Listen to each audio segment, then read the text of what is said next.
उस अवतार में कश्यप और अदिति पिता माता दशरथ और कौशल्या के नाम से प्रसिद्ध हुए।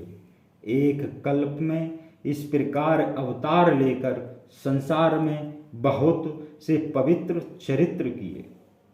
एक कल्प में सब देवता जलंधर दैत्य से युद्ध में हार गए और उन्हें दुखी देखकर महादेव जी ने उससे बहुत युद्ध किया, परंतु वह दैत्य महाबली था, शिवजी के मारे नहीं मरा।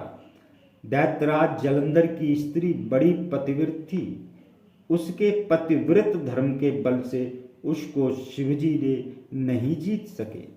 प्रभु के छल से उसका व्रत भंग कर देवताओं का कार्य पूर्ण किया। जब उस स्त्री ने यह भेद जाना तब कोप करके हरि को श्राप दिया। उसका शाप लीलानिधि कृपालु भगवान ने अंगीकार किया। वही जलंधर रावण हुआ। उसे राम जी ने युद्ध में मारकर परम पद दिया। एक जन्म का कारण यह है जिससे श्री रामचंद्र जी ने मनुष्य शरीर लिया। प्रभु की हर एक अवतार की कथा मुनियों से सुनकर कवियों ने विस्तार से कही है। एक बार नारद जी ने श्राप दिया। एक कल्प में उसी कारण से अवतार हुआ। यह सुनकर आश्चर्यचकित होकर पार्वती जी बोली, नारद जी तो विष्णु भक्त और ज्ञानी मुनि हैं। मुनि ने किस कारण श्राप दिया? लक्ष्मीपति भगवान ने क्या अपराध किया था? हे त्रिपुरारी, यह कथा मुझसे कहिए। नारद मुनि के मन में मोह उत्पन्न हो जाना यह बड़े आश्चर्य की बात है। तब महादेव जी हंसकर बोले, संसार में न कोई ज्ञानी है न मूर्ख। रघुनाथ जी जिनको जब जैसा कर दें वह उसी समय वैसा ही हो जाता है। यज्ञवल्लभ जी बोले, हे भरद्वाज, मैं श्री राम जी के गुणों की कथा कहता हूँ, आदर से सुनो। तुलसीदास जी कहते हैं, संसार के बंधन से छुड़ाने वाले रघुनाथ जी को ममता और अभिमान छोड़कर भजो।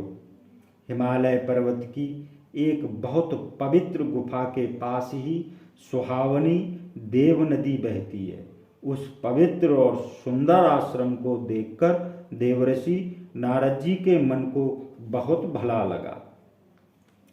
पर्वत, नदी और वन के भागों को देखकर भगवान के चरणों में प्रेम उत्पन्न हुआ। हरि भगवान का स्मरण करते हुए श्राप की गति रुक गई और स्वभाव से ही निर्मल मन समाधि में लग गया। मुनि की समाधि देखकर इंद्र डर गया और कामदेव को आदर से बुलाकर कहा, अपने साथियों समेत मेरे हित के निमित्त जाओ। यह सुनकर कामदेव मन में प्रसन्न होकर चला। इंद्र मन में बड़ा डरा कि देवर्षि नारद जी मेरे पुर का निवास चाहते हैं। संसार में कामी, लोभी और कपटी कौवा की भांति सबसे डरते हैं।